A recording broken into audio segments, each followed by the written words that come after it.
In 2021, Netflix dropped $17 billion in cash, $13 billion accrued, for its content. A significant portion of that was spent on making its own shows and movies. In 2021, the company spent $5 billion on originals. People aren't going out to see movies in the theaters anymore unless it's for a Marvel movie. Yet the film and TV production businesses are busier than ever before, pandemic shutdowns notwithstanding. All of that is thanks to the streamers. What's the strategy behind all this content spending? Content is hard to value. It's not like a box of biscuits, and different companies have different ways of doing so. However, the goal of a pure-play direct-to-consumer video subscription service is pretty straightforward. You want to grow the subscriber base. You want to release content that gets more new customers to sign up and keeps old ones from churning, either to a competitor or to something else. And you have to make or buy that content at a reasonable return. Netflix makes money from subscriptions. The longer people subscribe, the more it makes. And while some subscribers never use it and still keep their subscription, the best situation is that they watch a lot of shows on their Netflix account and they keep watching month after month. This requires vastly more content. Back when there were only 3 to 5 networks, the TV show production machine used to only have to make some 4 hours of original content a night from September to May. Cable expanded on that a little, but the season system remained. Now, Netflix and streamers have to commission, produce, and release new shows each month, year-round. In 2019, there were 500 original scripted series made, and because of the sheer volume, these have to be produced more quickly and cheaply. In today's TV production environment, there is 60% less time from greenlighting to release, and 65% lower budgets per original content hour.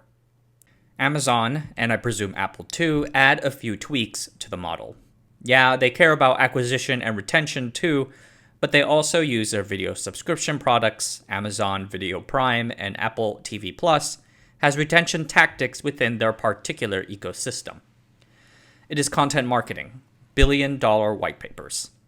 Thus, Amazon wants to measure what shows incentivize people to sign up or extend their Amazon Prime subscription. But more on that later. In October 2021, Netflix changed the way they reported their content viewership. They used to report just how many accounts watched a particular show for at least 2 minutes. The new methodology would present the number of hours viewed for each show or movie. Presumably, this says more about which shows or movies hold subscribers' attention for longer, whereas you can argue that the old metric just told you how well the content's thumbnail performed. However, we're still missing how far an individual subscriber gets through a particular show or movie. Retention. And retention is key. Is it 500 million people watching just 4 hours or 2 billion people watching just 1? A recent Bloomberg News article caught my eye, and in it, there was a really interesting statistic. In the case of Squid Game, Netflix estimates that 89% of people who started the show watched at least 75 minutes, more than one episode, and 66% of viewers, or 87 million people, have finished the series in the first 23 days. 90% of viewers finishing at least one episode, and 66% finishing the whole show. That is kind of crazy good. An example of this focus on retention, I have noticed that Netflix original shows don't have to hit the arbitrary 16 or 22 episode limits that a TV season requires. Thus, they tend to be tighter without padding or random side quests. Netflix wants them to hold people's attention longer, not to fill up the hours. In addition to a show's retention, Netflix assigns values to the people who are watching it. Shows watched by new signups or have been previously inactive are said to be more valuable. The idea is that the show got to be impactful enough to get them to reactivate their use of the service. According to the Bloomberg article, the two are summarized into a single internal metric called impact value. This metric makes the various shows inside the Netflix portfolio comparable with each other. Divide the impact value by the cost it took to make a show, and you get a return on investment metric. Netflix reviews a show's impact value ratio 7 and 28 days after release. It reminds me of something that I have read somewhere with regards to YouTube. You are in the best position to judge a video's performance 7 days after upload rather than after 30 minutes when YouTube starts showing you statistics. Speaking of YouTube, it is interesting to me how these metrics overlap with what YouTube content creators work with and experience on a daily basis. And in this, I can use some of my personal experiences for background. The metrics that YouTube makes available to its content creators tell you a lot about how to think about making and valuing pieces of content. Leaving aside the revenues from sponsorships and whatnot, one way your average YouTuber might value a piece of content over another would be to look at how much ad revenue it brings in. That is calculated based on two metrics: how long they watch, the retention, and who is watching, the audience. Retention: the longer a person watches a video, the more ads they watch and the more the creator makes. The YouTuber Mr. Beast has repeatedly made clear that he wants people to watch 80% of his videos. Not only because it racks up the ad impressions, but also because the YouTube algorithm seeks to reward good retention. A good retaining video is more likely to get pushed out to more users. At the same time, YouTube assigns different values to who's watching the videos. A metric it refers to in its dashboard has revenue per mil, or RPM. The ways it is calculated I have not really looked into and have had a hard time predicting.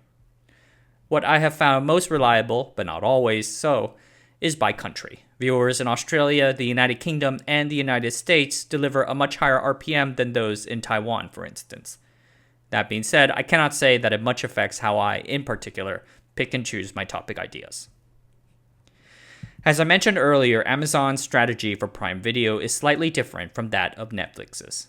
Retention is undoubtedly important to them, but they seem to be really focused on driving new signups. This makes sense since Prime Video is supposed to be a suitable acquisition channel for the rest of the Amazon ecosystem. For Amazon, Reuters in 2018 mentioned a metric called first stream, and it is frequently referenced in the documents Reuters got to see. Note that these are older documents dated December 2016, so keep that in mind, but I don't see a reason why the overall strategy might be significantly different.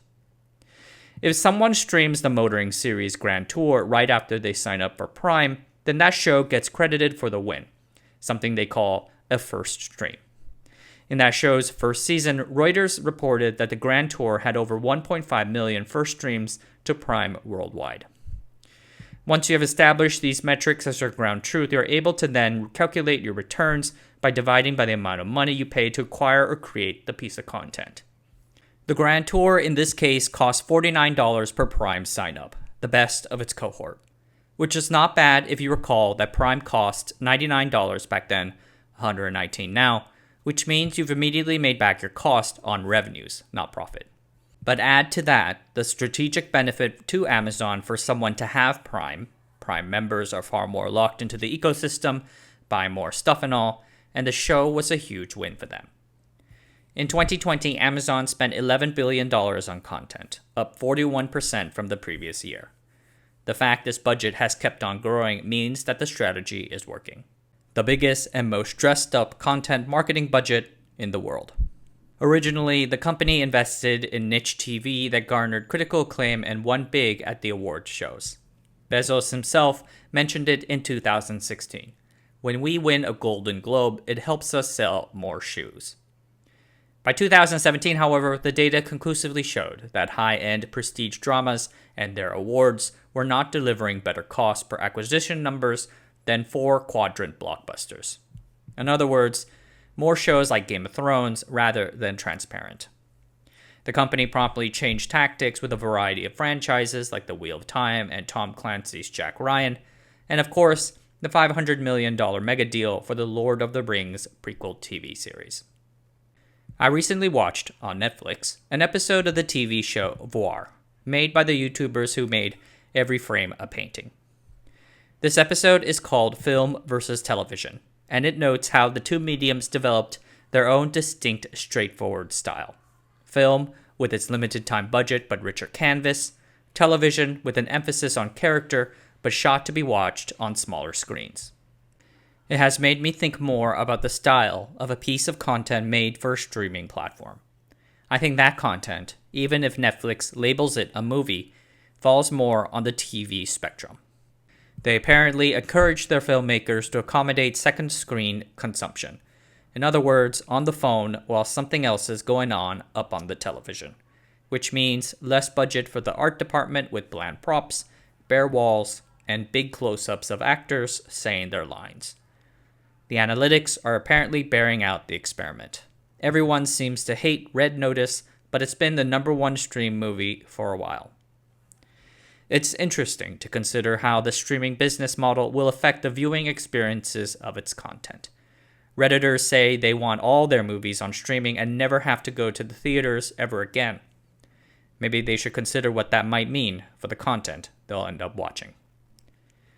All right, everyone, that's it for tonight. Thanks for watching. Subscribe to the channel, sign up for the newsletter, and I'll see you guys next time.